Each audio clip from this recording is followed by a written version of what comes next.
TV 84 ਉੱਤੇ programme ਖਬਰ ਦੀ ਖਬਰ ਦੇਖ ਰਿਹਾ ਹੈ ਸਾਰੇ ਦਰਸ਼ਕਾਂ ਨੂੰ ਮੈਂ ਸਰਜੀਤ ਸਿੰਘ ਘਮਾਣ ਫਤਿਹ ਅਰਜ਼ ਕਰਦਾ ਹਾਂ ਜੀ। ਵਾਹਿਗੁਰੂ ਜੀ ਕਾ ਖਾਲਸਾ, ਵਾਹਿਗੁਰੂ ਜੀ ਕੀ ਫਤਿਹ। ਪੰਜਾਬ ਨੂੰ ਦੁਬਾਰਾ ਲਾਂਬੂ ਲਾਉਣ ਦੀ ਪੂਰੀ ਤਿਆਰੀ ਹੁੰਦੀ ਦਿਖ ਰਹੀ ਹੈ। ਪੰਜਾਬ ਦੇ ਜਿਹੜਾ ਖਾੜਕੂ ਲਹਿਰ ਜਾਂ ਖਾਲਿਸਤਾਨ ਦੀ ਲਹਿਰ, ਇਹ ਸਾਰੇ ਕਾਸੇ ਦੇ ਪਿੱਛੇ ਹੈ ਤਾਂ ਬੜੇ ਕਾਰਨ ਨੇ, ਬੜੇ ਤੱਤ ਨੇ, ਪਰ ਜਿਹੜਾ ਉਤੇਜਨਾ ਲਿਆਉਣ ਲਈ ਸਭ ਤੋਂ ਅਹਿਮ ਨੁਕਤਾ ਜਿਹੜਾ ਸਿੱਧ ਹੋਇਆ ਉਹ ਸੀ ਸਤਲੁਜ ਜਮਨਾ ਲਿੰਕ ਨਹਿਰ ਦਾ ਬਣਾਉਣਾ, ਜਿਹਦੇ ਰਾਹੀਂ ਪੰਜਾਬ ਦੇ ਪਾਣੀ ਹਰਿਆਣੇ ਤੇ ਹੋਰਨਾਂ ਸੂਬਿਆਂ ਨੂੰ ਪੰਜਾਬ ਦੇ ਪਾਣੀ ਲੁੱਟ ਕੇ ਦੇਣੇ ਸੀ। ਹੁਣ ਪੰਜਾਬ ਦੀ ਧਰਤੀ ਜਿਹੜੀ ਕਿ 5 ਦਰਿਆਵਾਂ ਦੀ ਧਰਤੀ ਦੇ ਨਾਂ ਤੇ ਇਹਦਾ ਨਾਂ ਪੰਜਾਬ ਆ। ਇਸ ਧਰਤੀ ਦੇ ਪਹਿਲਾਂ ਹੀ ਕਈ ਜਿਹੜੇ ਦਰਿਆ ਨੇਗੇ ਉਹ ਪਾਕਿਸਤਾਨ ਚਲੇ ਗਏ। 2.5 ਦਰਿਆ ਜਿਹੜੇ ਨੇ ਉਹ ਸਾਨੂੰ ਮਿਲੇ। ਉਹਦੇ ਨਾਲ ਪੰਜਾਬ ਦੇ ਪਾਣੀ ਜਿਹੜੇ ਨੇ ਸਾਨੂੰ ਜਿੰਨੇ ਕੁ ਨਸੀਬ ਹੋਏ, ਉਹਦੇ ਸਹਾਰੇ ਪੰਜਾਬ ਦੀ ਖੇਤੀ ਨੇ ਹਰੀ ਕ੍ਰਾਂਤੀ ਦੇ ਝੰਡੇ ਹੇਠ ਜਾਂ ਹੋਰ ਕਈ ਗੱਲਾਂ, ਜਿਹਦੇ ਰਾਹੀਂ ਪੰਜਾਬ ਨੇ ਸਾਰੇ ਭਾਰਤ ਦਾ ਜਿਹੜਾ ਅੰਨ ਭੰਡਾਰ ਸੀ ਉਹਨੂੰ ਭਰਤਾ। ਪਰ ਦਿੱਲੀ ਵਾਲਿਆਂ ਦੀ 1947 ਤੋਂ ਹੀ ਅੱਖ ਸੀਗੀ ਕਿ ਪੰਜਾਬ ਨੂੰ ਘਸਿਆਰਾ ਬਣਾ ਕੇ ਮਾਰਨਾ। ਸੋ ਜਿੱਥੇ ਹੋਰ ਕਈ ਉਹ ਸਾਜ਼ਿਸ਼ਾਂ ਸੀਗੀਆਂ, ਇੱਕ ਇਹ ਵੀ ਸੀ ਕਿ ਪੰਜਾਬ ਦੇ ਪਾਣੀ ਲੁੱਟ ਕੇ ਇੱਥੇ ਇਹਨੂੰ ਬੰਜਰ ਬਣਾਉਣਾ। ਪੰਜਾਬ ਦੀ ਧਰਤੀ ਜਿਹੜੀ ਆ ਇੱਥੇ ਜਿਹੜਾ ਹੈਗਾ ਰੇਗਿਸਤਾਨ ਬਣਾਉਣਾ। ਸੋ ਹੁਣ ਜਦੋਂ ਕਿ ਜਿਹੜਾ ਮਾਹਿਰ ਨੇ ਉਹ ਦੱਸ ਰਹੇ ਨੇ ਕਿ ਜਿਹੋ ਜਿਹੇ ਹਾਲਾਤ ਨੇ ਇਸ ਵੇਲੇ ਪੰਜਾਬ ਦੇ, ਜੇ ਪੰਜਾਬ ਨੂੰ ਬਚਾਇਆ ਨਾ ਗਿਆ, ਪੰਜਾਬ ਦੇ ਪਾਣੀਆਂ ਦਾ ਕੋਈ ਹੱਲ ਨਾ ਕੀਤਾ ਗਿਆ, ਤਾਂ ਪੰਜਾਬ ਜਿਹੜਾ ਹੈਗਾ 15-20 ਸਾਲ ਤੋਂ ਬਾਅਦ ਵਿੱਚ ਬੰਜਰ ਬਣ ਸਕਦਾ। ਕੋਈ 20 ਸਾਲ ਕਹਿੰਦਾ, ਕੋਈ 25 ਸਾਲ ਕਹਿੰਦਾ, ਕੋਈ 50 ਸਾਲ ਕਹਿੰਦਾ, ਪਰ ਇੱਕ ਗੱਲ ਸਾਰੇ ਹੀ ਕਹਿੰਦੇ ਨੇ ਕਿ ਪੰਜਾਬ ਬੰਜਰ ਬਣਨ ਵੱਲ ਵੱਧ ਰਿਹਾ। ਜਿੰਨੇ ਕੁ ਪਾਣੀ ਇਸ ਵੇਲੇ ਆ ਪੰਜਾਬ ਕੋਲੇ, ਉਹਦੇ ਹੁੰਦਿਆਂ ਵੀ ਪੰਜਾਬ ਬੰਜਰ ਬਣਨ ਵੱਲ ਵੱਧ ਰਿਹਾ। ਇਹਦਾ ਮਤਲਬ ਹੈ ਕਿ ਪੰਜਾਬ ਨੂੰ ਪਾਣੀਆਂ ਦੀ ਬੜੀ ਭਾਰੀ ਲੋੜ ਆ, ਹੋਰ ਪਾਣੀ ਚਾਹੀਦੇ। ਪਰ ਇਹਦੇ ਉਲਟ ਕੀਤਾ ਕੀ ਜਾ ਰਿਹਾ ਕਿ ਜਿਹੜੇ ਪਾਣੀ ਹੈਗੇ ਆ ਉਹ ਵੀ ਲੁੱਟਣ ਦਾ ਜੁਗਾੜ ਜਿਹੜਾ ਹੈਗਾ, ਸਾਜ਼ਿਸ਼ ਜਿਹੜੀ ਆ ਉਹ ਬਣਾਈ ਜਾ ਰਹੀ। ਸੋ ਪੰਜਾਬ ਦੇ ਪਾਣੀ ਜਿਹੜੇ ਨੇ ਉਹ ਪਾਣੀ ਇਹ ਪੰਜਾਬ ਦੀ ਸ਼ਾਹਰਾਗ ਆ, ਤੇ ਜੇ ਪੰਜਾਬ ਨੂੰ ਮਾਰਨਾ ਹੈ ਤਾਂ ਪੰਜਾਬ ਦੇ ਪਾਣੀ ਲੁੱਟ ਲਓ। ਤੇ ਮੈਨੂੰ ਇਉਂ ਮਹਿਸੂਸ ਹੁੰਦਾ ਵੀ ਜਿਹੜੇ ਪੰਜਾਬ ਦੇ ਵੈਰੀ ਨੇ ਦਿੱਲੀ ਤੇ ਨਾਗਪੁਰ, ਉਹਨਾਂ ਤੋਂ ਸਬਰ ਨਹੀਂ ਹੋ ਰਿਹਾ ਕਿ 15-20 ਸਾਲ ਉਡੀਕ ਲਈਏ, ਇਹ ਪੰਜਾਬ ਜਿਹੜਾ ਰੇਗਿਸਤਾਨ ਬਣ ਜਾ ਰਿਹਾ ਵੀ 15-20 ਸਾਲ ਉਡੀਕ ਲਈਏ। ਉਹ ਕਹਿੰਦੇ ਨਹੀਂ, ਇਹ ਸਪੀਡ ਤੇਜ਼ ਕਰਨੀ ਆ। ਸੋ ਸਪੀਡ ਤੇਜ਼ ਕਰਨ ਦੇ ਲਈ ਸਾਰੇ ਹਿੰਦੁਸਤਾਨ ਦਾ ਜਿਹੜਾ ਜ਼ੋਰ ਲੱਗਿਆ ਹੋਇਆ ਕਿ ਅਸੀਂ ਪੰਜਾਬ ਦੇ ਪਾਣੀ ਛੇਤੀ ਤੋਂ ਛੇਤੀ ਕਿਵੇਂ ਲੁੱਟਣੇ। ਸੋ ਅਦਾਲਤਾਂ ਦੇ ਢਕੌਂਸਲਿਆਂ ਰਾਹੀਂ, ਭਾਰਤੀ ਨਿਜ਼ਾਮ ਦੀਆਂ ਸਾਰੀਆਂ ਸਮੁੱਚੀਆਂ ਸ਼ਕਤੀਆਂ ਦੇ ਰਾਹੀਂ ਇੱਕ ਇਹੋ ਜਿਹੀ ਸਥਿਤੀ ਪੈਦਾ ਕੀਤੀ ਜਾ ਰਹੀ ਆ ਕਿ ਪੰਜਾਬ ਦੇ ਪਾਣੀ ਲੁੱਟੇ ਜਾਣ ਤੇ ਪੰਜਾਬ ਜਿਹੜਾ ਹੈ ਉਹ ਬੰਜਰ ਬਣ ਜਾਵੇ। ਅੱਜ ਇਸੇ ਸੰਬੰਧ ਵਿੱਚ ਪੰਜਾਬ ਤੇ ਹਰਿਆਣੇ ਦੇ ਮੁੱਖ ਮੰਤਰੀਆਂ ਦੀ ਦਿੱਲੀ ਦੇ ਵਿੱਚ ਕੋਈ ਮੀਟਿੰਗ ਹੋਈ ਦੱਸਦੇ ਆ, ਕਿਉਂਕਿ ਅਦਾਲਤਾਂ ਨੇ ਤਾਂ ਪਹਿਲਾਂ ਹੀ ਗੱਲ ਨਿਬੇੜ ਦਿੱਤੀ ਆ ਕਿ ਸਾਨੂੰ ਨਹੀਂ ਪਤਾ ਪੰਜਾਬ ਦੇ ਪਾਣੀਆਂ ਦੀ ਕੀ ਸਥਿਤੀ ਆ ਜਾਂ ਕੀ ਸਥਿਤੀ ਨਹੀਂ, ਸਾਨੂੰ ਤਾਂ ਇਹ ਆ ਕਿ ਨਹਿਰ ਬਣਾ ਕੇ ਦਿਓ ਜੀ, ਬਾਕੀ ਗੱਲ ਬਾਅਦ ਚ ਕਰਦੇ।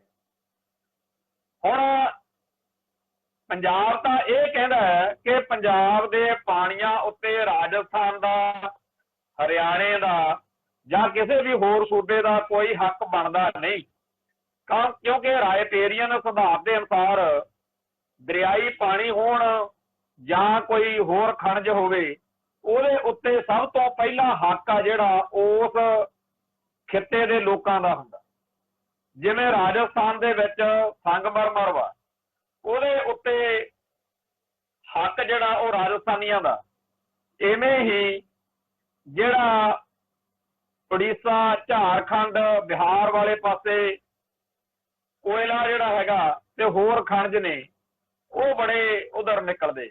ਤਾਂ ਉੱਥੋਂ ਦੇ ਲੋਕਾਂ ਦਾ, ਉੱਥੋਂ ਦੇ ਸਰਕਾਰਾਂ ਦਾ, ਉੱਥੋਂ ਦੇ ਵਾਸੀਆਂ ਦਾ ਸਭ ਤੋਂ ਪਹਿਲਾ ਹੱਕ ਮੰਨਿਆ ਜਾਂਦਾ। ਤੇ ਜਿਹੜਾ ਬਚਿਆ ਹੋਇਆ ਹੋਵੇ, ਵਾਧੂ ਉਹਨਾਂ ਦੀ ਲੋੜ ਤੋਂ ਹੋਵੇ, ਉਹ ਉਹਨੂੰ ਵੇਚ ਸਕਦੀਆਂ ਸਰਕਾਰਾਂ। ਹੁਣ ਪੰਜਾਬ ਦੇ ਪਾਣੀਆਂ ਉੱਤੇ ਸਭ ਤੋਂ ਪਹਿਲਾ ਤੇ ਆਖਰੀ ਹੱਕ ਪੰਜਾਬ ਦਾ। ਬਚੇ ਹੋਏ ਪਾਣੀ ਅਸੀਂ ਮੁੱਲ ਵੇਚਾਂਗੇ, ਔਰ ਬਚੇ ਹੋਏ ਪਾਣੀ ਦੀ ਤਾਂ ਗੱਲ ਬੜੀ ਦੂਰ ਹੈ, ਕਿਉਂਕਿ ਜਿਹੜਾ ਰਾਜਸਥਾਨ ਦੇ ਨਾਲ ਅਸੀਂ 1947 ਤੋਂ ਪਹਿਲਾਂ ਪਾਣੀ ਦਿੰਦੇ ਆ ਰਹੇ ਹਾਂ ਗੰਗ ਨਹਿਰ ਦੇ ਰਾਹੀਂ, ਮਹਾਰਾਜਾ ਗੰਗਾ ਸਿੰਘ ਵੇਲੇ ਤੋਂ ਅਸੀਂ ਉਹਦੇ ਪੈਸੇ ਲੈਂਦੇ ਰਹੇ। ਹੁਣ ਬਾਅਦ ਵਿੱਚ ਸਾਡਾ ਕੰਮ ਜਿਹੜਾ ਹੈਗਾ ਉਹ ਸਾਰਾ ਹੀ ਵਿਗੜਿਆ ਹੋਇਆ। ਸਾਡੇ ਪਾਣੀ ਬਿਲਕੁਲ ਮੁਫਤ ਜਿਹੜੇ ਆ ਉਹ ਲੁੱਟੇ ਜਾ ਰਹੇ। ਜਿੰਨਾ ਕਹਿੰਦੇ ਆ ਵੀ ਤੁਹਾਡੇ ਤੇ ਕਰਜ਼ਾ, ਵੈਸੇ ਤਾਂ ਉਹ ਕਰਜ਼ਾ ਤਾਂ ਹੈ ਨਹੀਂ, ਉਹ ਸਾਡੇ ਉੱਤੇ ਜੁਰਮਾਨਾ ਲਾਇਆ ਗਿਆ ਕਿ ਤੁਸੀਂ ਜਿਹੜਾ ਆਪਦੇ ਹੱਕਾਂ ਲਈ ਪੰਜਾਬ ਵਾਲੇ ਉਹ ਲੜੇ ਹੋ ਨਾ, ਤੁਹਾਨੂੰ ਸੂਤ ਕਰਨ ਦੇ ਲਈ ਸਾਡਾ ਇੰਨਾ ਖਰਚਾ ਆ ਗਿਆ, ਕੱਢੋ ਪੈਸੇ। ਜਿਵੇਂ ਪੁਰਾਣੇ ਜ਼ਮਾਨਿਆਂ ਦੇ ਵਿੱਚ ਰਾਜੇ ਮਹਾਰਾਜੇ ਜਦੋਂ ਕਿਸੇ ਹੋਰ ਰਾਜੇ ਉੱਤੇ ਚੜ੍ਹਾਈ ਕਰਦੇ ਸੀ ਤਾਂ ਉੱਥੇ ਫਿਰ ਉਹ ਕਹਿੰਦੇ ਸੀਗੇ ਵੀ ਸਾਨੂੰ ਤੇਰੇ ਉੱਤੇ ਹਮਲਾ ਕਰਨ ਦੇ ਲਈ ਇੰਨਾ ਤੈਨੂੰ ਅਸੀਂ ਜੁਰਮਾਨਾ ਲਾਉਂਦੇ ਹਾਂ, ਸਾਨੂੰ ਤੇਰੇ ਤੱਕ ਆਉਣ ਲਈ ਇੰਨਾ ਸਾਡਾ ਖਰਚਾ ਆ ਗਿਆ। ਉਵੇਂ ਹੁਣ ਪੰਜਾਬ ਦੇ ਉੱਤੇ ਹਿੰਦੁਸਤਾਨ ਨੇ, ਕਿਉਂਕਿ ਜੰਗ ਹਿੰਦ ਪੰਜਾਬ ਦਾ ਹੋਣ ਲੱਗਾ, ਸਥਿਤੀ ਤਾਂ ਉਹੀ ਆ ਨਾ, ਤਾਂ ਪੰਜਾਬ ਨੂੰ ਇੱਕ ਪਾਸੇ ਦਾ ਕਹਿੰਦੇ ਆ ਭਾਰਤ ਦਾ ਇੱਕ ਸੂਬਾ ਹੈ, ਤੇ ਸੂਬਾ ਇਹੋ ਜਿਹਾ ਵੀ ਉਹਨੂੰ ਇੱਕ ਵੱਖਰੇ ਮੁਲਕ ਵਾਂਗੂ ਡੀਲ ਕਰਦੇ ਆ ਕਿ ਇੱਥੇ ਵਸਦੇ ਹੋਏ ਸਿੱਖਾਂ ਨੇ ਜਿਹੜਾ ਆਪਦੇ ਹੱਕਾਂ ਲਈ ਜੰਗ ਲੜੀ ਆ, ਅਸੀਂ ਤੁਹਾਨੂੰ ਠੀਕ ਕਰਦੇ ਸੀ ਤੇ ਸਾਡਾ ਖਰਚਾ ਬੜਾ ਗਿਆ, ਇੰਨੇ ਹਜ਼ਾਰ ਕਰੋੜ ਜਿਹੜਾ ਰੁਪਈਆ ਉਹ ਤੁਹਾਡੇ ਤੇ ਜੁਰਮਾਨਾ। ਸਾਡੇ ਮਾਹਿਰ ਇਹ ਕਹਿੰਦੇ ਆ ਕਿ ਜੇਕਰ ਅਸੀਂ ਰਾਜਸਥਾਨ ਤੋਂ, ਹਰਿਆਣੇ ਤੋਂ ਤੇ ਹੋਰਨਾਂ ਸੂਬਿਆਂ ਤੋਂ ਆਪਦੇ ਦਰਿਆਈ ਪਾਣੀਆਂ ਦਾ ਪੈਸਾ ਵਸੂਲ ਕਰ ਲਈਏ ਤਾਂ ਉਸ ਪੈਸੇ ਦੀ ਵਸੂਲੀ ਦੇ ਨਾਲ ਹੀ ਸਾਡੇ ਬਹੁਤ ਜ਼ਿਆਦਾ ਮਸਲੇ ਹੱਲ ਹੋ ਜਾਣਗੇ। ਆ ਜਿੰਨਾ ਜਿਹੜਾ ਕਹਿੰਦੇ ਆ ਜੁਰਮਾਨਾ ਵਿੱਚ ਹੀ ਇਹ ਖਤਮ, ਕਰਜ਼ਾ ਜਿਹੜਾ ਹੈ, ਤੇ ਸਾਡੇ ਕੋਲੇ ਆਪਦੇ ਕੋਲੇ ਵੀ ਅਰਬਾਂ ਖਰਬਾਂ ਰੁਪਈਆ ਹੋਊਗਾ ਤੇ ਸਾਡਾ ਸਾਰਾ ਸਿਸਟਮ ਜਿਹੜਾ ਹੈ ਆਰਥਿਕ ਪੱਖੋਂ ਜਿਹੜੀ ਸਾਡੀ ਬਰਬਾਦੀ ਹੋ ਰਹੀ ਆ ਪੰਜਾਬ ਦੇ ਅਰਥਚਾਰੇ ਦੀ, ਜਿਹੜੀ ਇੱਥੇ ਇੰਡਸਟਰੀ ਖਤਮ ਹੋ ਰਹੀ ਆ, ਜਿਹੜਾ ਇੱਥੇ ਮਨੁੱਖੀ ਜੀਵਨ ਇੰਨਾ ਮਹਿੰਗਾ ਹੋ ਰਿਹਾ, ਇਹ ਸਾਰੇ ਮਸਲੇ ਸਾਡੇ ਹੱਲ ਹੋ ਜਾਣ। ਹੁਣ ਪੰਜਾਬ ਤਾਂ ਇਹ ਕਹਿੰਦਾ ਕਿ ਹਰਿਆਣੇ, ਰਾਜਸਥਾਨ ਦਾ ਕੋਈ ਹੱਕ ਹੀ ਨਹੀਂ ਬਣਦਾ। ਦੂਜਾ ਇਹ ਹੈਗਾ ਕਿ ਜਦੋਂ ਪੰਜਾਬ ਦੇ ਕੋਲ ਆਪਦੀ ਲੋੜ ਜੋਗਾ ਵੀ ਪਾਣੀ ਹੈ ਨਹੀਂਗਾ ਤਾਂ ਅਸੀਂ ਕਿਸੇ ਹੋਰ ਨੂੰ ਪਾਣੀ ਕਿੱਥੋਂ ਦੇ ਦੇਣਾ। ਪਰ ਇੱਧਰੋਂ ਸਾਡੇ ਪੰਜਾਬ ਦੇ ਮੁੱਖ ਮੰਤਰੀ ਕੈਪਟਨ ਅਮਰਿੰਦਰ ਸਿੰਘ ਆ ਜਿਹੜੇ, ਇਹ ਉੱਥੇ ਕਹਿ ਕੇ ਆਏ ਅੱਜ ਕਿ ਪੰਜਾਬ ਦੇ ਸਾਰੇ ਦਰਿਆਈ ਪਾਣੀ ਦਾ ਮੁਲਾਂਕਣ ਕਰਾ ਲੈਣਾ ਚਾਹੀਦਾ। ਜਦੋਂ ਆਪਾਂ ਪਾਣੀ ਉਹਨਾਂ ਨੂੰ ਦੇਣਾ ਹੀ ਨਹੀਂ, ਫਿਰ ਮੁਲਾਂਕਣ ਕਾਹਦਾ ਕਰਵਾਉਣਾ। ਲੋੜ ਤਾਂ ਇਹ ਦੱਸਣ ਦੀ ਆ ਕਿ ਪੰਜਾਬ ਦੇ ਆਖਰੀ ਬੰਦੇ ਤੇ ਆਖਰੀ ਸਾਹ ਤੱਕ ਪੰਜਾਬ ਦੇ ਲੋਕ ਦਰਿਆਈ ਪਾਣੀਆਂ ਦੀ ਬੂੰਦ ਬੂੰਦ ਦੀ ਰਾਖੀ ਕਰਨਗੇ। ਅਸੀਂ ਲੜਾਂਗੇ, ਅਸੀਂ ਲੜਦੇ ਹੋਏ, ਜੂਝਦੇ ਹੋਏ ਸ਼ਹੀਦੀਆਂ ਪਾਵਾਂਗੇ ਤੇ ਸਾਡੀਆਂ ਅਗਲੀਆਂ ਪੁਸ਼ਤਾਂ ਵੀ ਪਾਣੀ ਲਈ ਇਉਂ ਹੀ ਜੰਗ ਲੜਨਗੀਆਂ। ਜੇਕਰ ਤੁਹਾਡੇ ਵਿੱਚੋਂ ਕਿਸੇ ਨੇ ਇੱਕ ਫਿਲਮ 300 ਉਹ 'ਚ 300 ਯੋਧੇ ਜਿਹੜੇ ਨੇ ਉਹ ਜਦੋਂ ਲੜਦੇ ਆ ਆਪਦੀ ਧਰਤੀ ਦੇ ਲਈ, ਆਪਦੇ ਹੱਕਾਂ ਦੇ ਲਈ, ਤੇ ਜਦੋਂ ਉਹਨਾਂ ਯੋਧਿਆਂ ਦੇ ਕੋਲ ਦੁਸ਼ਮਣ ਦਾ ਦੂਤ ਆਉਂਦਾ, ਉਹਨਾਂ ਤੋਂ ਮੰਗ ਕਰਦਾ, ਕਹਿੰਦਾ ਪਾਣੀ ਅਤੇ ਧਰਤੀ, ਉਹ ਕਹਿੰਦੇ ਦਿੰਨਿਆ ਤੈਨੂੰ ਪਾਣੀ, ਉਹਦੀ ਹਿੱਕ ਤੇ ਛੱਤਰ ਫੇਰ ਕੇ ਉਹਨੂੰ ਖੂਹ 'ਚ ਸੁੱਟ ਦਿੰਦੇ ਆ, ਕਹਿੰਦੇ ਬਥੇਰਾ ਪਾਣੀ ਆ ਹੇਠਾਂ। ਉਹ ਉਵੇਂ ਹੀ ਜਿਹੜੇ ਅੱਜ ਹਰਿਆਣੇ ਦੇ ਰਾਹੀਂ, ਹਰਿਆਣੇ ਦੇ ਮੁੱਖ ਮੰਤਰੀ ਦੇ ਰੂਪ ਦੇ ਵਿੱਚ ਅਸਲ ਵਿੱਚ ਸਾਰੇ ਭਾਰਤ ਦਾ ਜ਼ੋਰ ਲੱਗਿਆ ਹੋਇਆ ਕਿ ਪੰਜਾਬ ਦਾ ਪਾਣੀ ਖੋਹਣਾ। ਸੋ ਇਹਨਾਂ ਨੂੰ ਇਹ ਦੱਸਣ ਦੀ ਲੋੜ ਸੀ ਕਿ ਅਸੀਂ ਪੰਜਾਬ ਦੇ ਹੱਕਾਂ ਲਈ, ਸਾਡੇ ਪੁਰਖਿਆਂ ਨੇ ਪਹਿਲਾਂ ਵੀ ਜੰਗਾਂ ਲੜੀਆਂ ਨੇ, ਅੱਗੇ ਵੀ ਲੜਾਂਗੇ, ਤੇ ਸਾਡੇ ਕੋਲ ਪਾਣੀ ਆਪਦੀ ਲੋੜ ਤੋਂ ਵੀ ਘੱਟ ਆ। ਸਾਡਾ ਆਪਦਾ ਨਹੀਂ ਸਰਦਾ, ਅਸੀਂ ਤੁਹਾਨੂੰ ਕੀ ਦੇਣਾ। ਜਿਹੜਾ ਪਾਣੀ ਪਹਿਲਾਂ ਹਰਿਆਣੇ ਨੂੰ ਤੇ ਰਾਜਸਥਾਨ ਨੂੰ ਜਾਂਦਾ, ਅਸੀਂ ਤਾਂ ਜੇ ਹੁਣ ਉਹ ਵੀ ਬੰਦ ਕਰ ਲਈਏ ਤਾਂ ਵੀ ਸਾਡਾ ਔਖਾ ਹੀ ਸਰਦਾ।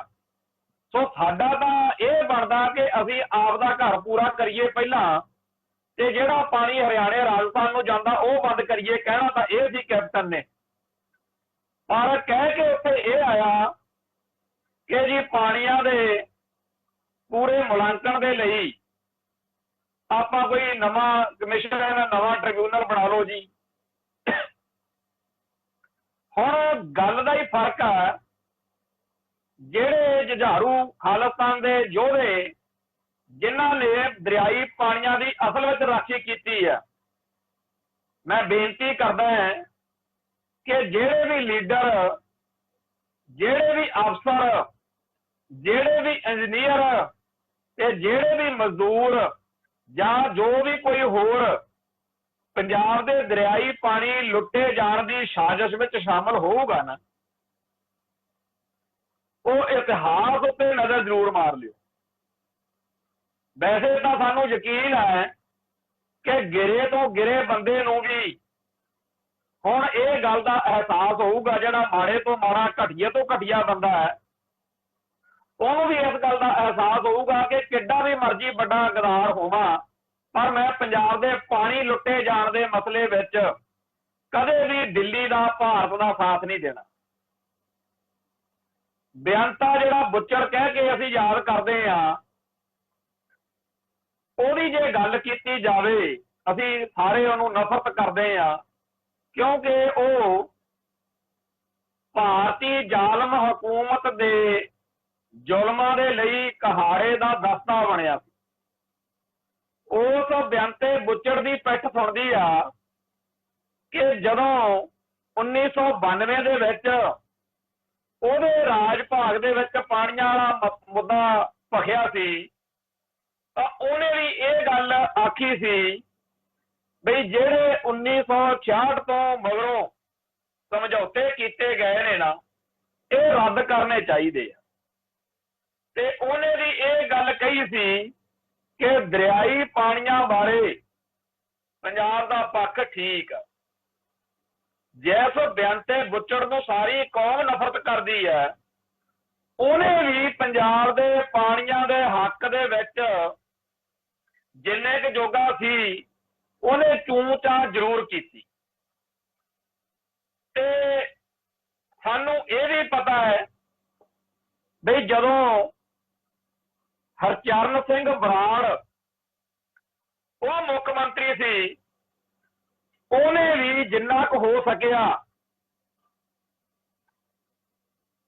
ਇਸ ਮਸਲੇ ਉੱਤੇ ਪੰਜਾਬ ਦਾ ਪੱਖ ਪੂਰਿਆ।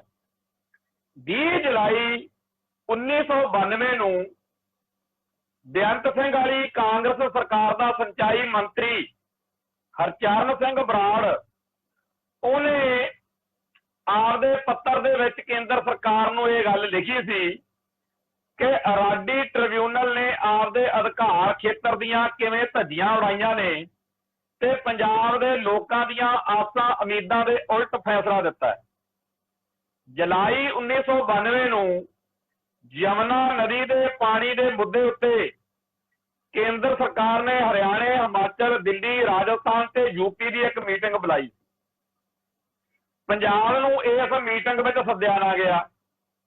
ਸਰਦਾਰ ਬਰਾੜ ਨੇ, ਹਰਚਰਨ ਸਿੰਘ ਬਰਾੜ ਨੇ ਕੇਂਦਰੀ ਮੰਤਰੀ VC ਸ਼ੁਕਲਾ ਨੂੰ ਪੱਤਰ ਲੈ ਕੇ ਪੰਜਾਬ ਦਾ ਪੱਖ ਦੱਸਿਆ ਕਿ ਜੇ ਰਾਏਪੇਰੀਅਨ ਸਿਧਾਂਤ ਅਨੁਸਾਰ ਯਮੁਨਾ ਨਦੀ ਦੇ ਪਾਣੀ ਵਿੱਚ ਪੰਜਾਬ ਹਿੱਸੇਦਾਰ ਨਹੀਂ, ਤਾਂ ਫਿਰ ਇਸੇ ਸਿਧਾਂਤ ਅਨੁਸਾਰ ਹਰਿਆਣੇ ਅਤੇ ਰਾਜਸਥਾਨ ਪੰਜਾਬ ਦੇ ਪਾਣੀਆਂ ਵਿੱਚ ਕਿਵੇਂ ਹਿੱਸੇਦਾਰ ਬਣ ਗਏ। ਇਸ ਤਰ੍ਹਾਂ 1976 ਦਾ ਨੋਟੀਫਿਕੇਸ਼ਨ ਤੇ 1981 ਵਾਲਾ ਸਮਝੌਤਾ ਰੱਦ ਹੋਣੇ ਚਾਹੀਦੇ ਨੇ। ਪਾਣੀਆਂ ਪ੍ਰਤੀ ਸਾਰੇ ਮਸਲੇ ਨੂੰ ਪੰਜਾਬ ਦੀ ਮੰਗ ਅਤੇ ਕਾਨੂੰਨ ਅਨੁਸਾਰ ਹੱਲ ਕਰਨਾ ਚਾਹੀਦਾ। ਇਸ ਸੰਬੰਧੀ ਅਸੀਂ ਰਾਏਪੇਰੀਅਨ ਸਿਧਾਂਤ ਮੰਨਣ ਨੂੰ ਤਿਆਰ ਹਾਂ, ਜੋ ਕਿ ਦਰਿਆਵਾਂ ਸਮੇਤ ਯਮੁਨਾ ਦੇ ਇੱਕੋ ਜਿਹਾ ਲਾਗੂ ਹੋਣਾ ਚਾਹੀਦਾ। ਇਹ ਗੱਲ ਮੈਂ ਇਸ ਕਰਕੇ ਕੋਟ ਕੀਤੀ ਹੈ ਕਿ ਕਾਂਗਰਸ ਦੇ ਜਿਹੜੇ ਪੰਜਾਬ ਦੇ ਲੀਡਰ ਆ, ਜਿਨ੍ਹਾਂ ਨਾਲ ਸਾਡਾ ਸਭ ਤੋਂ ਵੱਡਾ ਖਹਿਬਾਜ਼ੀ ਰਹਿੰਦੀ ਆ, ਕਿਉਂਕਿ ਉਹ ਦਿੱਲੀ ਦੇ ਦਲਾਲ ਬਣ ਕੇ ਸਿੱਖਾਂ ਦੇ ਤੇ ਪੰਜਾਬ ਦੇ ਉਲਟ ਭੁਗਤਦੇ ਆ। ਪਰ ਬੇਅੰਤ ਬੁੱਚੜ ਦੇ ਮੁੱਖ ਮੰਤਰੀ ਦੇ ਹੁੰਦਿਆਂ ਹਰਚਰਨ ਸਿੰਘ ਬਰਾੜ ਸਿੰਚਾਈ ਮੰਤਰੀ ਨੇ ਇਹ ਗੱਲ ਲਿਖਤੀ ਤੌਰ ਦੇ ਉੱਤੇ ਕਹੀ ਸੀ ਕਿ ਜਦੋਂ ਯਮੁਨਾ ਦਰਿਆ ਦੇ ਕੰਢੇ ਉੱਤੇ ਵਸਦੇ ਲੋਕਾਂ ਦਾ ਹੱਕ ਮੰਨਦੇ ਹੋ ਪਾਣੀਆਂ ਉੱਤੇ, ਤੇ ਪੰਜਾਬ ਦੇ ਲੋਕਾਂ ਦਾ ਹੱਕ ਤੁਸੀਂ ਨਹੀਂ ਮੰਨਦੇ, ਉਦੋਂ ਕਹਿੰਦੇ ਹੋ ਕਿ ਰਾਏਪੇਰੀਅਨ ਸਿਧਾਂਤ ਅਨੁਸਾਰ ਤੁਹਾਡਾ ਹੱਕ ਬਣਦਾ। ਵਧੀਆ ਗੱਲ ਆ,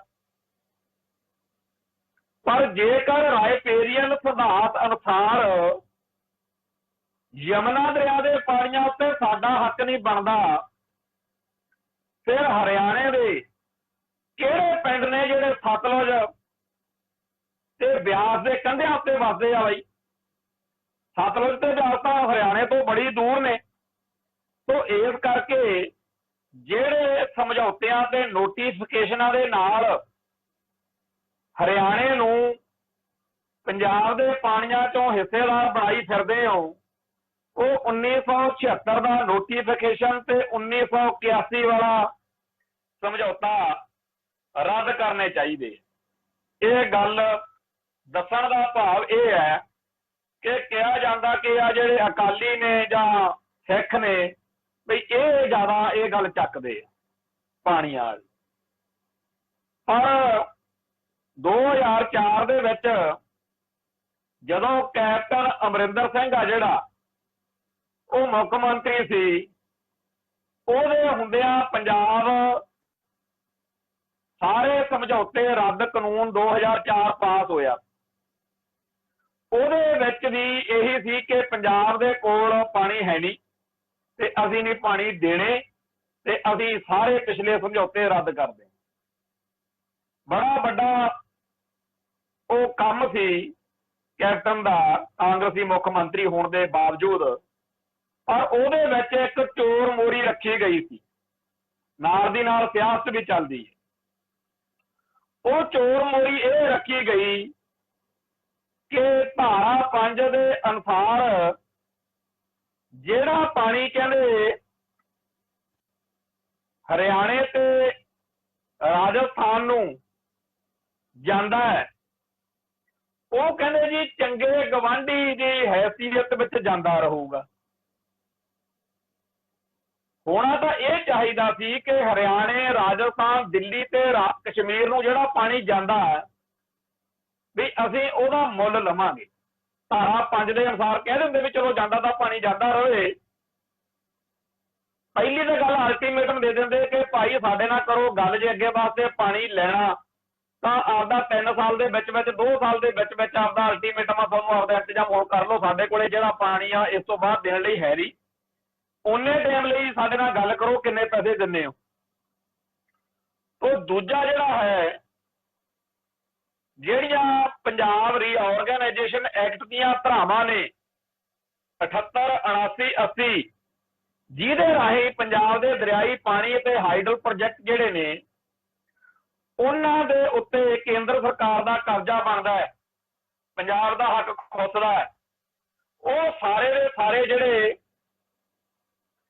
ਧਾਰਾਵਾਂ ਨੇ ਉਹਨਾਂ ਨੂੰ ਚੈਲੰਜ ਕਰਨ ਦੀ ਲੋੜ ਹੈ। ਦੂਜਾ ਸੀਗਾ ਵੀ ਵਰਲਡ ਬੈਂਕ ਆ ਜਿਹੜੀ, ਵਿਸ਼ਵ ਬੈਂਕ, ਉਹਦੇ ਕੋਲੇ ਸਾਡਾ ਦਰਿਆਈ ਪਾਣੀਆਂ ਦਾ ਕੇਸ ਜਾਣਾ ਚਾਹੀਦਾ। ਇਹ ਮਸਲਾ UN ਤੱਕ ਜਾਣਾ ਚਾਹੀਦਾ ਹੈ ਕਿ ਪੰਜਾਬ ਇੱਕ ਵੱਖਰਾ ਮੁਲਕ ਰਿਹਾ, ਪੰਜਾਬ ਹਿੰਦੁਸਤਾਨ ਦਾ ਹਿੱਸਾ ਨਹੀਂ ਰਿਹਾ। ਪੰਜਾਬ ਦੀ ਬੋਲੀ, ਧਰਮ ਅਤੇ ਸੱਭਿਆਚਾਰ ਜਿਹੜਾ ਉਹ ਯੂਨੈਸਕੋ ਨੂੰ ਚਾਹੀਦਾ ਕਿ ਇਹਨੂੰ ਬਚਾਉਣ ਦੇ ਲਈ ਉਪਰਾਲੇ ਕੀਤੇ ਜਾਣ ਤੇ ਪੰਜਾਬ ਦੀ ਧਰਤੀ ਦੀ ਮੁਕੰਮਲ ਤਬਾਹੀ ਦੇ ਲਈ ਜਿਹੜੇ ਪੰਜਾਬ ਦੇ ਦਰਿਆਈ ਪਾਣੀ ਰਾਏਪੇਰੀਅਨ ਸਿਧਾਂਤ ਦੀ ਸ਼ਰੇਆਮ ਉਲੰਘਣਾ ਕਰਕੇ ਲੁੱਟੇ ਜਾ ਰਹੇ ਨੇ, ਇਹ ਲੁੱਟ ਖਸੁੱਟ ਨੂੰ ਪਹਿਲਾਂ ਹੋਰੀ ਨੂੰ ਬੰਦ ਕੀਤਾ ਜਾਵੇ ਤੇ ਜਿਹੜੀ ਹੋਰ ਕਰਨ ਨੂੰ ਫਿਰਦੇ ਆ ਉਹਦੇ ਖਿਲਾਫ ਕੋਈ ਐਕਟ ਬਣਾਇਆ ਜਾਵੇ, ਕੋਈ ਗੱਲ ਕੀਤੀ ਜਾਵੇ। ਇਹ ਅੰਤਰਰਾਸ਼ਟਰੀ ਪੱਧਰ ਦੇ ਉੱਤੇ ਸਾਨੂੰ 2004 ਤੋਂ ਖਲਾਰਾ ਪਾਉਣ ਦੀ ਲੋੜ ਸੀ ਜਦੋਂ ਅਸੀਂ ਪੰਜਾਬ ਸਾਰੇ ਸਮਝੌਤੇ ਰੱਦ ਕਾਨੂੰਨ ਪਾਸ ਹੋ ਗਿਆ। ਪਰ ਸਾਡੇ ਅਕਾਲੀ ਲੀਡਰਾਂ ਨੇ ਇਹ ਨਹੀਂ ਕਿਹਾ कि जिन्नी कि ਇਹਦੀ ਜ਼ਰੂਰਤ ਸੀ ਇਹਨੇ ਕਰਤਾ, ਜਿੰਨੀ ਕਿ ਇਹਦੀ ਹਿੰਮਤ ਸੀ ਕੈਪਟਨ ਦੀ ਕਾਂਗਰਸ ਦੀ ਇਹਨੇ ਕਰਤਾ ਵੀ ਅਸੀਂ ਕੋਈ ਅਗਲੇ ਸਟੈਪ ਚੱਕਾਂਗੇ। ਇਹਨਾਂ ਨੇ ਬਸ ਇੱਕੋ ਗੱਲ ਕਹੀ ਕਿ ਜੀ ਜਦੋਂ ਸਾਡੀ ਸਰਕਾਰ ਆ ਗਈ ਅਸੀਂ ਧਾਰਾ 5 ਰੱਦ ਕਰਾਂਗੇ। 2007 ਤੋਂ ਲੈ ਕੇ 2017 ਤੱਕ ਬਾਦਲ ਪਰਿਵਾਰ ਨੇ ਸੱਤਾ ਦਾ ਸੁੱਖ ਮਾਣਿਆ, ਪਰ ਇਹਨਾਂ ਨੇ ਕਦੇ ਵੀ ਪੰਜਾਬ ਦੇ ਦਰਿਆਈ ਪਾਣੀ ਲੁੱਟੇ ਜਾਣ ਵਾਲੇ ਮਸਲੇ ਉੱਤੇ ਕੋਈ ਸਹਿਰਦਤਾ ਨਹੀਂ ਦਿਖਾਈ। ਹੁਣ ਭਾਜਪਾ ਜਿਹੜੀ ਆ ਉਹ ਹਰਿਆਣੇ 'ਚ ਹੈ, ਪੰਜਾਬ ਦੇ ਵਿੱਚ ਉਹਨੂੰ ਦਿਖਦਾ ਕਿ ਇੱਥੇ ਤਾਂ ਸ਼ਾਇਦ ਮੇਰੀ ਦਾਲ ਗਲੇ ਨਾ, ਤੋਂ ਪੰਜਾਬ ਤੋਂ ਬਿਨਾਂ ਬਾਕੀ ਸਾਰੇ ਥਾਵਾਂ ਦੇ ਹਿੰਦੂ ਅੱਤਵਾਦ ਨੂੰ ਸ਼ਹਿ ਦੇ ਕੇ ਪੰਜਾਬ ਦੇ ਲੋਕਾਂ ਨੂੰ ਡਰਾ ਧਮਕਾ ਕੇ ਦਹਿਸ਼ਤ ਪਾ ਕੇ ਇੱਥੇ ਇਹੋ ਜਿਹਾ ਆਰਡੀਨੈਂਸ ਕਾਨੂੰਨ ਲਾਗੂ ਕਰਕੇ ਕਿ ਆਹ ਤੁਹਾਡੇ ਪਾਣੀ ਲੁੱਟਣ ਲੱਗੇ ਆ, ਕਰ ਲੋ ਕੀ ਕਰਦੇ ਹੋ। ਜਦੋਂ ਪੰਜਾਬ ਦੇ ਸਿੱਖਾਂ ਉੱਤੇ ਕੁੱਟ ਪੈਂਦੀ ਆ, ਕੁੱਟਣ ਵਾਲੀ ਧਿਰ ਦੇ ਹੱਕ ਵਿੱਚ ਸਾਰੇ ਹਿੰਦੁਸਤਾਨ ਦਾ ਹਿੰਦੂ ਇਕੱਠਾ ਹੋ ਜਾਂਦਾ। 1980 ਤੋਂ 84 ਤੱਕ ਕਰਕੇ ਇਹੀ ਸਾਰੇ ਸੂਬਿਆਂ ਦੇ ਵਿੱਚ ਸਰਕਾਰਾਂ ਬਣਾਉਂਦੀ ਰਹੀ ਆ ਕਾਂਗਰਸ। 1984 ਦੇ ਦਸੰਬਰ ਦੇ ਵਿੱਚ ਜਦੋਂ ਇਲੈਕਸ਼ਨਾਂ ਆਈਆਂ, ਉਦੋਂ ਇੰਨੀ ਗਹਿ ਗੱਡਵੀਂ ਵੋਟ ਜਿਹੜੀ ਆ ਕਾਂਗਰਸ ਨੂੰ ਮਿਲੀ,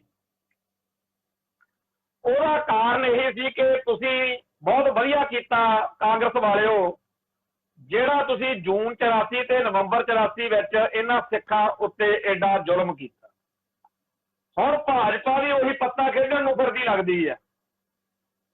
ਜਾਪਦਾ ਇਹ ਹੈ ਕਿ ਜਲਦੀ ਹੀ ਪੰਜਾਬ ਦੇ ਵਿੱਚ ਸਰਕਾਰ ਜਾਂ ਤਾਂ ਭੰਗ ਕਰਕੇ ਜਾਂ ਐਮਰਜੈਂਸੀ ਲਾ ਕੇ ਜਾਂ ਕੁਝ ਹੋਰ ਕਰਕੇ, ਜਿਵੇਂ ਕਸ਼ਮੀਰ ਦੇ ਵਿੱਚ ਚੱਪੇ ਚੱਪੇ ਉੱਤੇ ਮਿਲਟਰੀ ਲਾ ਕੇ ਉੱਥੇ 370 ਵਾਲਾ ਪੰਗਾ ਛੇੜਿਆ ਗਿਆ, ਉਵੇਂ ਪੰਜਾਬ ਦੇ ਵਿੱਚ ਦਰਿਆਈ ਪਾਣੀਆਂ ਵਾਲਾ ਮਸਲਾ ਕਰਨਗੇ ਤੇ ਪੰਜਾਬ ਦੀ ਸਿੱਖ ਜਵਾਨੀ ਦੇ ਲਈ ਆਉਣ ਵਾਲੇ ਦਿਨ ਜਿਹੜੇ ਨੇ ਉਹ ਬੇਹੱਦ ਸੁਚੇਤ ਰਹਿਣ ਵਾਲੇ ਦਿਨ ਨੇ।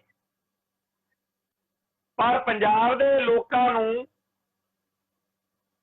ਇਸ ਜੰਗ ਦਾ ਪੂਰੀ ਤਰ੍ਹਾਂ ਐਕਸਪੀਰੀਅੰਸ ਆ, ਤਜਰਬਾ। ਅਸੀਂ ਪਿਛਲੇ 70-80 ਸਾਲ ਤੋਂ ਇਹ ਜੰਗ ਲੜ ਰਹੇ ਆ, ਪਰ ਇੱਕ ਵਾਰੀ ਫੇਰ ਇਹ ਗੱਲ ਕਹਿਣੀ ਬਣਦੀ ਹੈ ਕਿ ਜਿਹੜਾ ਵੀ ਲੀਡਰ, ਜਿਹੜਾ ਵੀ ਅਫਸਰ, ਜਿਹੜਾ ਵੀ ਇੰਜੀਨੀਅਰ ਤੇ ਜਿਹੜਾ ਵੀ ਮਜ਼ਦੂਰ ਜਾਂ ਕੋਈ ਹੋਰ ਬੰਦਾ ਦਰਿਆਈ ਪਾਣੀ ਲੁੱਟੇ ਜਾਣ ਦੀ ਸਾਜ਼ਿਸ਼ ਵਿੱਚ ਸ਼ਾਮਲ ਹੋਏਗਾ, ਉਹ ਇਹ ਚੇਤੇ ਰੱਖ ਲਵੇ ਵੀ ਇਦੋਂ ਪਹਿਲਾਂ ਜਿਨ੍ਹਾਂ ਨੇ ਦਰਿਆਈ ਪਾਣੀ ਲੁੱਟੇ ਜਾਣ ਦੀ ਸਾਜ਼ਿਸ਼ ਵਿੱਚ ਹਿੱਸਾ ਪਾਇਆ, ਉਹਨਾਂ ਸਾਰਿਆਂ ਦੇ ਪ੍ਰਤੀ ਪੰਜਾਬ ਦੇ ਲੋਕਾਂ ਦਾ ਕੀ ਰਵੱਈਆ, ਕਿਵੇਂ ਉਹਨਾਂ ਨੂੰ ਪੰਜਾਬ ਦੇ ਗਦਾਰ ਕਿਹਾ ਜਾਂਦਾ, ਕਿਵੇਂ ਉਹਨਾਂ ਨੂੰ ਨਫ਼ਰਤ ਕੀਤੀ ਜਾਂਦੀ।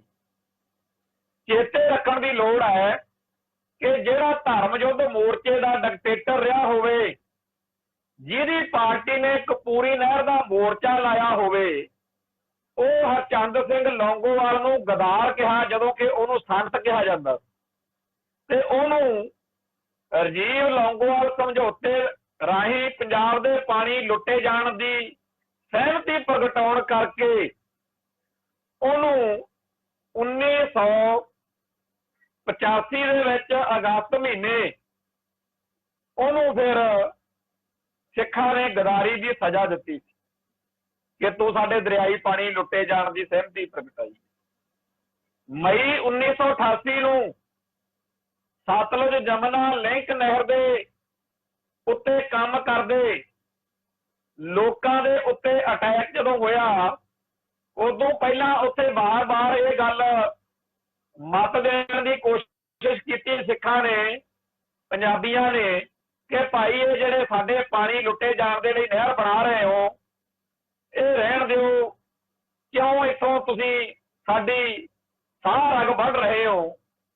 ਜਦੋਂ ਨਾ ਸੁਣਵਾਈ ਹੋਈ ਤਾਂ 30-35 ਇੱਕੋ ਦਿਨ ਦੇ ਵਿੱਚ ਉੱਥੇ ਭੜਕਾਤੇ ਤੇ ਅਗਲੀ ਸਵੇਰ ਨੂੰ ਬਾਕੀ ਸਾਰੇ ਇੰਜੀਨੀਅਰ ਤੇ ਲੇਬਰ ਜਿਹੜੀ ਸੀ ਉਹ ਹੱਥ ਖੜੇ ਕਰਕੇ ਉਹ ਕਹਿੰਦੇ ਜੀ ਤਨਖਾਹਾਂ ਦਿਓ, ਅਸੀਂ ਤਾਂ ਚੱਲੇ। ਫਿਰ ਜੁਲਾਈ 1990 ਨੂੰ ਇਹ ਜਿਹੜਾ ਦਰਿਆਈ ਪਾਣੀਆਂ ਵਾਲਾ ਡਾਕਾ ਸੀਗਾ, ਇਹਦਾ ਸਾਰਾ ਕਰਤਾ ਧਰਤਾ ਚੰਡੀਗੜ੍ਹ ਦੇ ਵਿੱਚ ਸਤਲੁਜ ਜਮਨਾ ਲਿੰਕ ਨਹਿਰ ਦਾ ਜਿਹੜਾ ਦਫ਼ਤਰ ਸੀ, ਉੱਥੋਂ ਸਾਰਾ ਸਿਸਟਮ ਚੱਲਦਾ ਸੀ, ਜਿਹੜੇ ਉੱਤੇ ਇੰਜੀਨੀਅਰ ਬੈਠ ਕੇ ਸਮਝਦੇ ਸੀ ਵੀ ਅਸੀਂ ਬੜੇ ਸੇਫ ਥਾਂ ਤੇ ਬੈਠੇ ਆ ਤੇ ਅਸੀਂ ਪੰਜਾਬ ਦੇ ਪਾਣੀ ਜਿਵੇਂ ਮਰਜ਼ੀ ਲਟਾ ਦਈਏ, ਸਾਡੀ ਕੋਈ ਹਵਾ ਵੱਲ ਨਹੀਂ ਝਾਕ ਸਕਦਾ। ਉਸ ਵੇਲੇ ਗੁਰਸਿੱਖਾਂ ਨੇ ਆਪਦਾ ਫਰਜ਼ ਨਿਭਾਇਆ ਤੇ ਉਹ ਇੰਜੀਨੀਅਰ ਜਿਹੜੇ ਦੋ ਸੀ ਉੱਥੇ ਉਹਨਾਂ ਨੇ ਉਹ ਰਗੜਤੇ। ਫਿਰ ਜੁਲਾਈ 1990 ਦੇ ਵਿੱਚ ਹੀ ਰਾਜੀਵ ਲੌਂਗੋਵਾਲ ਸਮਝੌਤੇ ਦਾ ਮੁੱਖ ਦੋਸ਼ੀ ਵਿੱਤ ਮੰਤਰੀ ਰਿਹਾ ਬਲਵੰਤ ਸਿੰਘ ਲੱਡੂ, ਉਹਨੂੰ ਵੀ ਫਿਰ ਸਿੰਘਾਂ ਨੇ ਇਸੇ ਕਰਕੇ ਹੀ ਸੋਧਾ ਲਾਇਆ ਸੀ।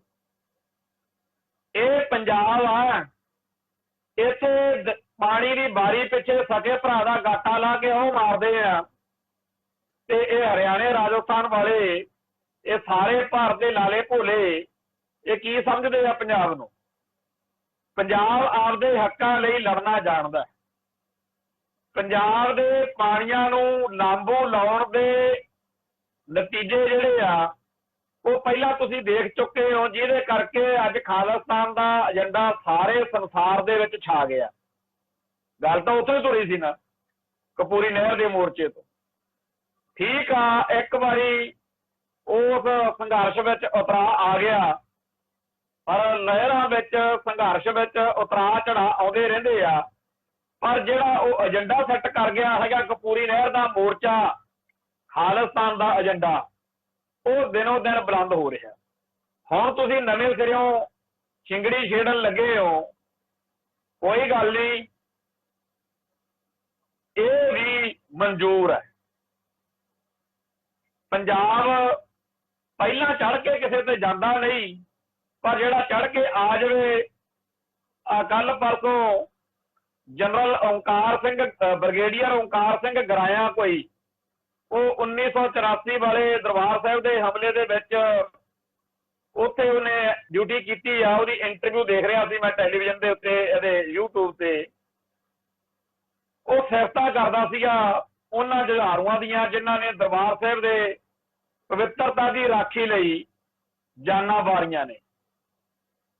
ਸੋ ਪੰਜਾਬ ਦੇ ਲੋਕ ਜਿਹੜੇ ਨੇ ਉਹ ਇਹ ਗੱਲ ਜਾਣਦੇ ਆ ਕਿ ਜਿਹੜੇ ਸਿਆਸੀ ਲੀਡਰ ਹੁੰਦੇ ਆ ਉਹ ਕਹਿੰਦੇ ਆ ਜੀ ਸਾਨੂੰ ਮੁੱਖ ਮੰਤਰੀ ਦੀ ਕੁਰਸੀ ਦੇ ਦਿਓ, ਜਿਵੇਂ ਰਾਜੀਵ ਲੌਂਗੋਵਾਲ ਸਮਝੌਤੇ 'ਚ ਬਰਨਾਲੇ ਨੂੰ ਕੁਰਸੀ ਮਿਲਦੀ ਸੀ ਤੇ ਬਲਵੰਤੇ ਲੱਡੂ ਨੂੰ ਮਿਲਦਾ ਸੀ ਵੀ ਤੈਨੂੰ ਵਿੱਤ ਮੰਤਰੀ ਦੀ ਕੁਰਸੀ ਮਿਲ ਜੂ। ਕਿਸੇ ਨੂੰ ਕੁਛ ਮਿਲਿਆ। ਉਹ ਕੁਰਸੀਆਂ ਦੇ ਉੱਤੇ ਡੁੱਲਣ ਵਾਲੇ, ਕੋਈ ਗਵਰਨਰ ਦੀ ਕੁਰਸੀ ਉੱਤੇ ਡੁੱਲਣ ਵਾਲੇ ਇਹ ਲੋਕ ਜਿਹੜੇ ਆ ਇਹ ਮੰਨ ਸਕਦੇ ਆ ਤੁਹਾਡੇ ਕੋਲੇ ਦਿੱਲੀ ਵਾਲਿਓ ਕਿ ਪੰਜਾਬ ਦੇ ਪਾਣੀ ਲੁੱਟ ਲਓ, ਪਰ ਇਹਨਾਂ ਨੂੰ ਵੀ ਪਤਾ ਕਿ ਜਾਣਾ ਇਸ ਪੰਜਾਬ ਦੀ ਧਰਤੀ ਉੱਤੇ ਆ, ਜਿਹੜੀ ਧਰਤੀ ਉਹਨਾਂ ਗਦਾਰਾਂ ਨੂੰ ਕਦੇ ਮਾਫ ਨਹੀਂ ਕਰਦੀ। ਅਸੀਂ ਬੀਤੇ ਸਮੇਂ ਦੇ ਵਿੱਚ ਬੜੇ ਧੋਖੇ ਖਾਧੇ ਆ। ਧੋਖਾ ਕੀਤਾ ਜਾ ਸਕਦਾ, ਹੁਣ ਵੀ ਵਿਕ ਸਕਦਾ ਕੋਈ। ਹੁਣ ਵੀ ਤੁਸੀਂ ਕੋਈ ਇਹੋ ਜਿਹਾ ਬੰਦਾ ਖੜਾ ਕਰ ਸਕਦੇ ਹੋ ਜਿਹੜਾ ਕਵੇ ਜੀ ਕੋਈ ਗੱਲ ਨਹੀਂ, ਸਤਲੁਜ ਜਮਨਾ ਲਿੰਕ ਨਹਿਰ ਬਣਾ ਲਓ। ਹੈ ਤਾਂ ਔਖਾ, ਕਿਉਂਕਿ ਜਿਹੜੇ ਅਕਾਲੀ ਨੇ, ਬਾਦਲ ਐਂਡ ਕੰਪਨੀ, ਇਹਨਾਂ ਨੇ ਸਤਲੁਜ ਜਮਨਾ ਲਿੰਕ ਨਹਿਰ ਪੈਸੇ ਵੀ ਇਹਨਾਂ ਨੇ ਮਨਜ਼ੂਰ ਕੀਤੇ ਸੀ ਪਹਿਲਾਂ, ਪਤਾ ਨਹੀਂ 2 ਕਰੋੜ ਦਾ ਕਹਿੰਦੇ ਆ ਕਿ 1 ਕਰੋੜ ਦਾ ਕਹਿੰਦੇ ਆ। ਚੌਧਰੀ ਦੇਵੀ ਲਾਲ ਤੋਂ ਚੈੱਕ ਵੀ ਮਨਜ਼ੂਰ ਕੀਤਾ ਸੀਗਾ ਤੇ ਉਹ ਚੈੱਕ ਫਿਰ ਵਾਪਸ ਵੀ ਦਿੱਤਾ ਇਸੇ ਬਾਦਲ ਨੇ। ਤੇ ਸਤਲੁਜ ਜਮਨਾ ਲਿੰਕ ਨਹਿਰ ਦੀ ਲਈ ਜਿਹੜੀ ਜ਼ਮੀਨ ਅਕਵਾਇਰ ਕਰਵਾਈ ਸੀ, ਉਹ ਸਾਰੀ ਅਕਵਾਇਰ ਹੋਈ ਜ਼ਮੀਨ ਜਿਹੜੀ ਆ ਦੁਬਾਰਾ ਫਿਰ ਵਾਪਸ ਵੀ ਕਰਵਾਈ। ਉਹ ਬਾਦਲ ਕਿਹਾ ਤੋਂ ਇਹ ਹੁਣ ਹੋਣਾ ਨਹੀਂ, कि वो दरियाई पानियां के मुद्दे उत्ते पंजाब के उल्ट खड़ जान।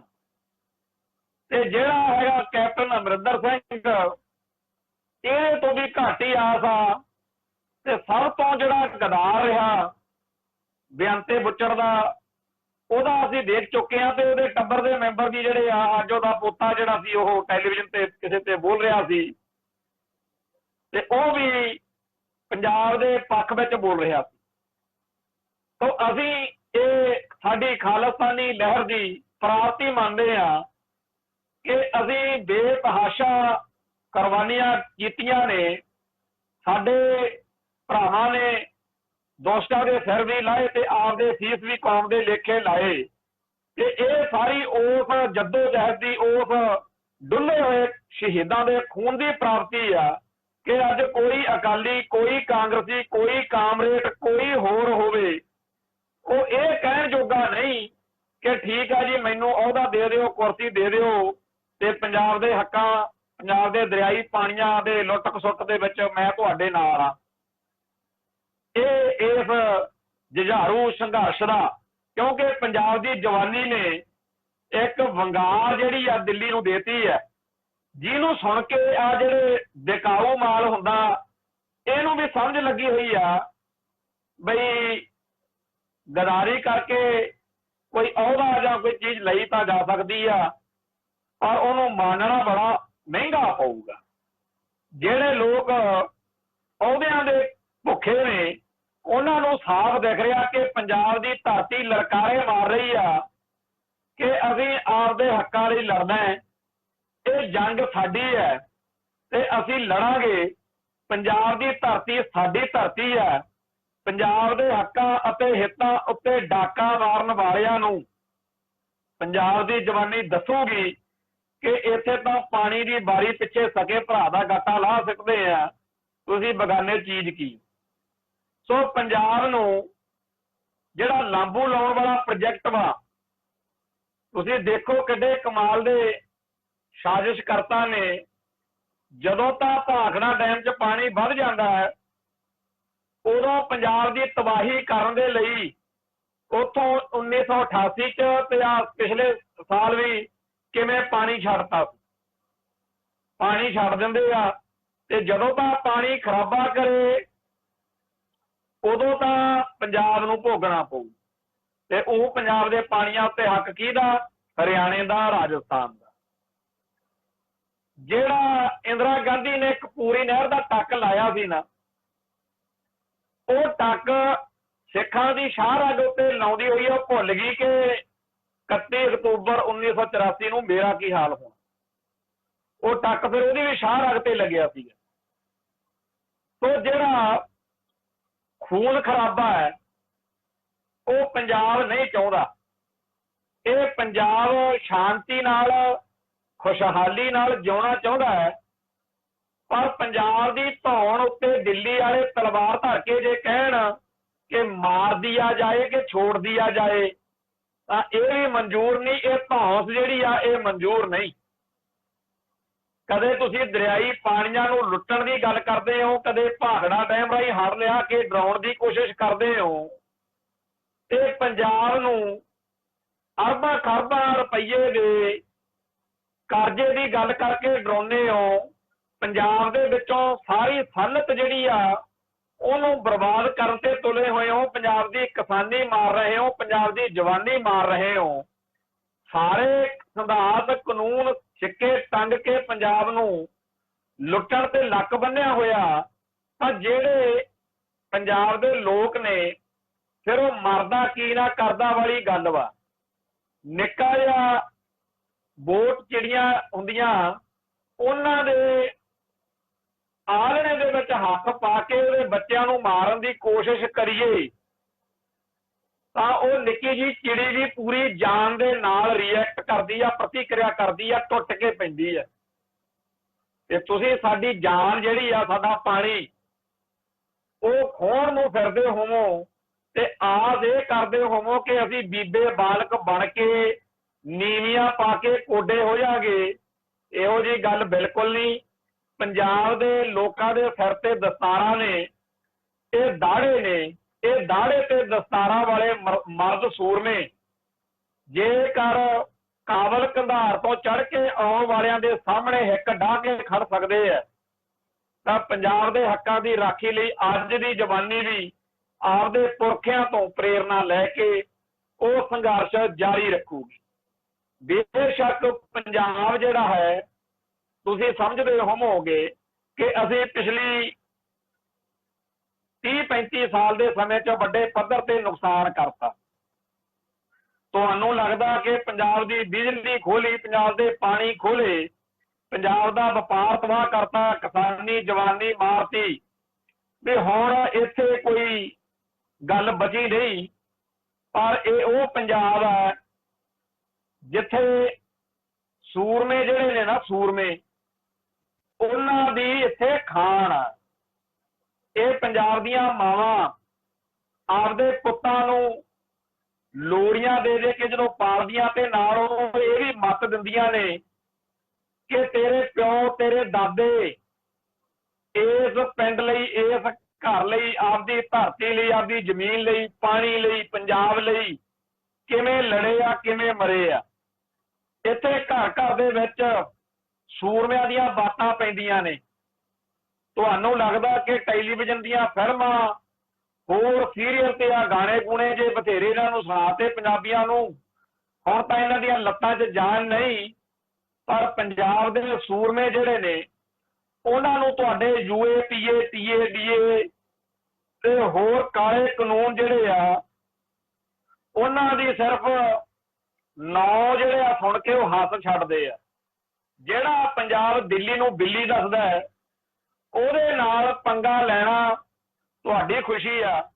ਪਰ ਜਿਵੇਂ ਪੰਜਾਬ ਦੀ ਜਵਾਨੀ ਸਦੀਆਂ ਤੋਂ ਦਿੱਲੀ ਉੱਤੇ ਚੜ ਕੇ, ਦਿੱਲੀ ਤੋਂ ਚੜ ਕੇ ਆਵੇ, ਚਾਹੇ ਕੋਈ ਕਾਬਲ ਕੰਧਾਰ ਤੋਂ ਚੜ ਕੇ ਆਵੇ, ਉਹਦੇ ਨਾਲ ਟੱਕਰ ਲੈਂਦੀ ਰਹੀ ਆ, ਉਵੇਂ ਹੀ ਇਸ ਵਾਰ ਵੀ ਸਾਨੂੰ ਤਾਂ ਬਹੁਤ ਚੰਗਾ ਲੱਗੂਗਾ ਕਿ ਤੁਸੀਂ ਪੰਜਾਬ ਉੱਤੇ ਹਮਲਾ ਕਰੋ ਤੇ ਪੰਜਾਬ ਦੇ ਇਸ ਹਮਲੇ ਦੇ ਵਿੱਚੋਂ ਲਾਜ਼ਮੀ ਤੌਰ ਦੇ ਉੱਤੇ ਸਿੱਖਾਂ ਦੀ ਆਜ਼ਾਦੀ ਦੀ ਲਹਿਰ ਨੂੰ ਹੋਰ ਬਲ ਮਿਲੂਗਾ। ਕਿਉਂਕਿ ਜਿਹੜੇ ਸਾਡੇ ਵਿੱਚ ਵਿਚਾਲੇ ਜਿਹੇ ਬੰਦੇ ਨੇ, ਉਹਨਾਂ ਨੂੰ ਫਿਰ ਔਖਾ ਜਿਹਾ ਹੋ ਜਾਂਦਾ। ਹੁਣ ਫਿਰ ਉਹ ਕਹਿਣਗੇ ਕਿ ਵਾਕਿਆ ਹੀ ਤੁਸੀਂ ਸਹੀ ਸੀ। ਪੰਜਾਬ ਦੇ ਖਾਲਿਸਤਾਨੀ ਸੂਰਮੇ, ਤੁਸੀਂ ਪੰਜਾਬ ਦੇ ਪਾਣੀਆਂ ਦੇ ਉੱਤੇ ਵਾਰ ਕਰੋਗੇ ਤਾਂ ਇੱਥੇ ਉਹਨਾਂ ਸੂਰਮਿਆਂ ਨੂੰ ਚੇਤੇ ਕੀਤਾ ਜਾਊਗਾ ਜਿਨ੍ਹਾਂ ਨੇ ਲੌਂਗੋਵਾਲ ਠੋਕਿਆ, ਬਲਵੰਤਾ ਠੋਕਿਆ, ਜਿਨ੍ਹਾਂ ਨੇ SYL ਜਿਹੜੀ ਨਹਿਰ ਆ ਉਹਦੇ ਪ੍ਰੋਜੈਕਟ ਨਾਲ ਜੁੜੇ ਹੋਏ ਇੰਜੀਨੀਅਰ ਤੇ ਉਹਨਾਂ ਦੇ ਉਸ ਨਹਿਰ ਦੇ ਉੱਤੇ ਰੋਪੜ ਕੋਲੇ ਕੰਮ ਕਰਦੇ ਜਿਹੜੇ ਲੋਕ ਸੀ, ਉਹਨਾਂ ਨੂੰ ਸੋਧਾ ਲਾਇਆ ਸੀ।